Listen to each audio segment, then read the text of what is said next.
Hi, this blog is about the energetics of the abdomen.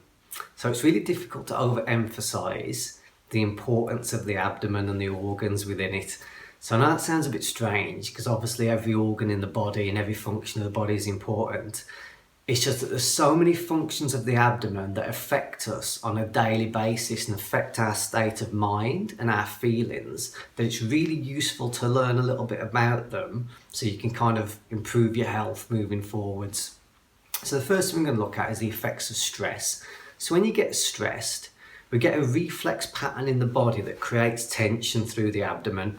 We often talk about situations that might have felt a bit gut-wrenching, or how stressful situations make us feel sick. So you get this state of tension that comes through the abdomen.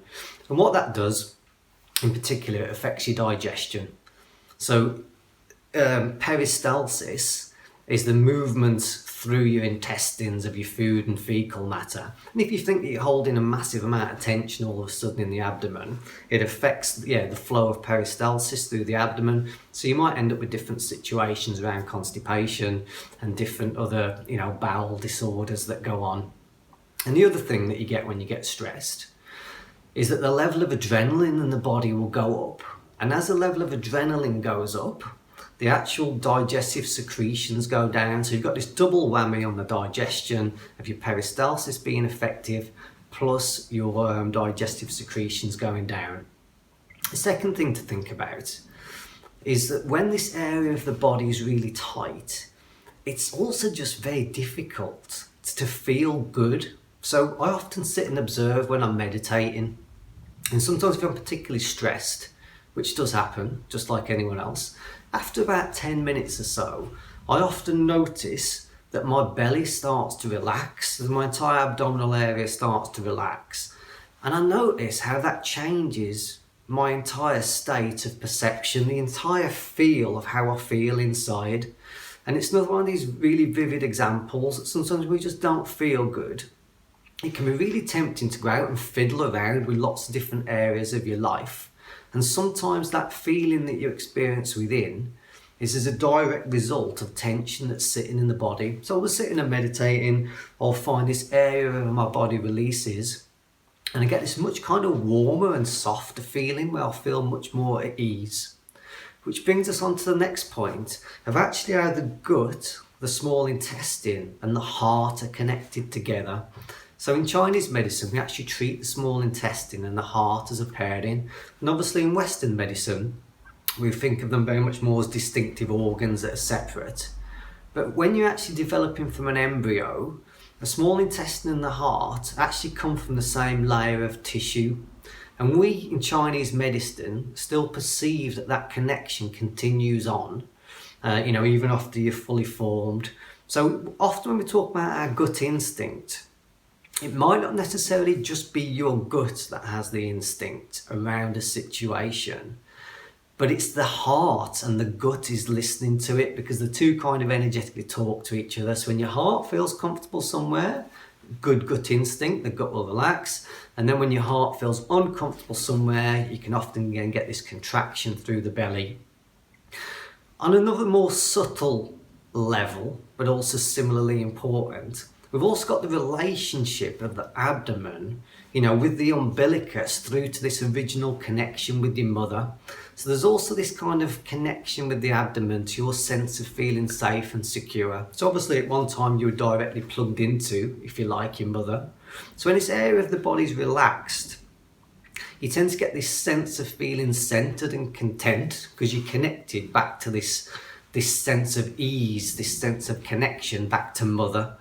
And again, when there's a lot of tension and contraction in that area of the body, it comes along with those feelings of feeling discontent and disconnected. So another subtle energetic that happens with the contraction in this area of the body is we feel also less connected to the visceral earth itself, the actual tangible earth.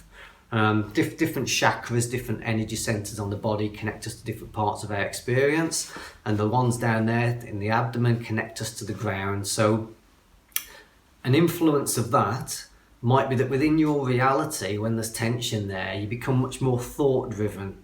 So your perception of reality becomes a lot more about what you're thinking and feeling, and it becomes ungrounded because you don't actually feel connected to the earth. So again, really important, this area of the body is operating as efficiently as possible. The next thing we're going to look at is also how we try and compensate for imbalances there. So one of the things we might do with this sense of disconnection from mother, this sense of disconnection from earth, and this sense of general dis-ease in the area of the body, is through overeating. So overeating is often a way of trying to provide a sense of ballast and kind of compensate for this lack of sense of connection to the earth. But obviously, if your digestion's already compromised, that makes it also a very inefficient thing to do. You basically comfort eating. It might exacerbate digestive issues because of the types of food we often go for when we comfort eating. But also, of course, it can lend itself to putting on weight, which isn't ideal. So when you get stressed, we were talking earlier about some of the hormonal effects, and one of which is cortisol increases in the body. And when cortisol increases, there's more cortisol receptors in your belly than anywhere else, and they attract to them fatty acids, which is why when we get stressed, we tend to put on more weight around the belly than anywhere else. And this can also be another way of almost like trying to directly armour ourselves against our environment. So again, if you're in a situation that doesn't feel good, if the sense of your earth isn't feeling good, we tend to armour this part of the body to try and protect ourselves from it. And I remember many years ago when I used to work in a pub, I had about a month off. And in that month, I've been doing loads of things for my health. I've been doing lots and lots of meditating. And I remember going back to work one day, it's my first day back in this pub. Yeah, it must have been at least a month. And I remember just being behind the bar and all of a sudden feeling like incredibly vulnerable and sensitive to the environment around me, because this area of my body had like kind of really decongested, having had a month off and eating lots of really light food. And it's like all of a sudden within me there's this massive clamour to try and put much heavier food in my body to sort of protect myself from the environment around me. So there's lots of these subtle things that can go on. So ways to try and remedy some of these imbalances is, obviously I'm going to promote acupuncture. It's something that I practice. So I was talking earlier about the fact that organs in the body also get tense, as well as the external fascia. So acupuncture is a really effective way at getting the tension out of the body from the inside out. So through treating different points on the body, it sends signals back to those organs and gets them to relax. And then also the rest of the fascia in the body follows suit, because there's a knock-on effect between the organs and the other areas of connective tissue and muscles. Another great way is obviously yoga. So when you do yoga, there's obviously a much more visceral and tangible movement. You know, you do lots of twists, lots of other movements, which actually help to discharge and disperse the stagnation and the tension that sits in the organs on a much more physical level. Another great thing to do is actually to give yourself a belly massage. So put a little bit of oil on your belly, and it's good to do it in the way that your intestines move. So if you go around, you're coming up the right side, under the ribs, down the left side, back underneath the belly button, just a little bit of oil there. And another thing with the belly, obviously under the ribs, you can't touch your organs, like they're kind of tucked away.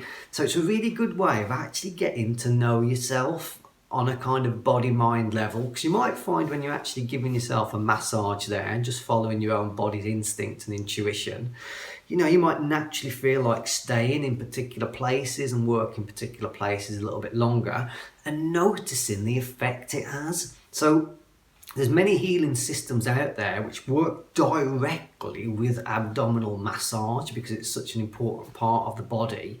And you might find even in yourself that as you're working through different areas and different, you know, that associate to different organs and directly pressing on different organs, you might notice how again your state of emotions and thoughts even start to change as you're doing that.